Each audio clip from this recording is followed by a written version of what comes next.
You should be able to talk to the person endlessly. Like the greatest people in my life are people that I've stayed up all night just talking with until the sun comes up. What's up?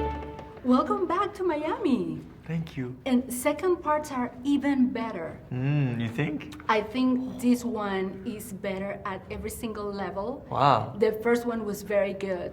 Thank you. For example, with the acting, how important was the experience of the first one to develop that perfect level of chemistry, to develop now this relationship with your co-star? Yeah, it was very, very natural with Lana from the very beginning. I think we were both in positions where we could help each other out in our personal lives. And because of that, it really created a foundation of trust. And for the acting to kind of just roll onto and to exist. And then as the character relations deepened on the page, we just became closer and closer as friends and as family. So yeah, it's been quite an amazing ride. And the arc together. for Peter is so interesting because at some point, at the beginning, this is the guy I want to, take my daughter on the first date. But then I was kind of like, maybe not so sure. I mean, with the love triangle and everything that was going on.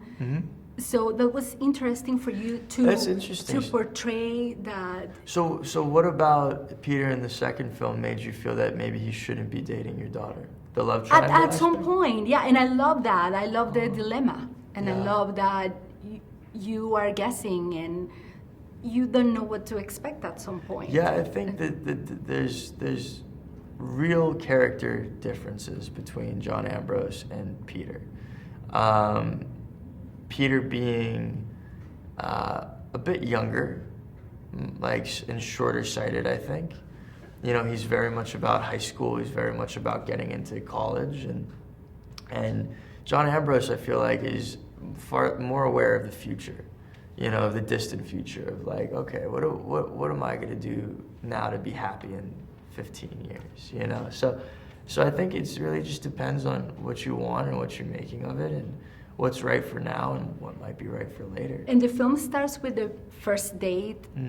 So this is the question. Hey Noah, I'm Zoe from Zoe at the Movies, and I was just wondering, what are 3 tips you could give to anyone on their first date? First and foremost, relax, right? You're already on the date. They already said yes. So half the battle of getting someone to like you is won, 2, make sure that the other person is listening to you and respectful of your opinions, and was just respectful of you and your time. And in return, be respectful of their time and their opinions. And just know that if you can't have conversation with someone for extended period of time, maybe you shouldn't be dating them. You should be able to talk to the person endlessly.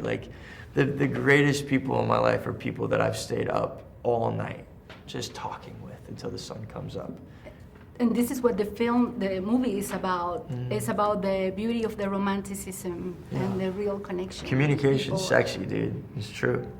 I love so many things. We didn't talk about the colors. The color palette is amazing. The super yellow, stylized. Yeah. Very, very careful. The production design. Yeah, it was meticulous. Michael Famigliari did a lot of that. With Susan Johnson as well in the first film. But Michael's eye for placement of colors and wardrobe and tones and lighting, he's just fucking great. So it makes it more enjoyable. Thank you so much for your time and for your film. I think it's great. Thank you.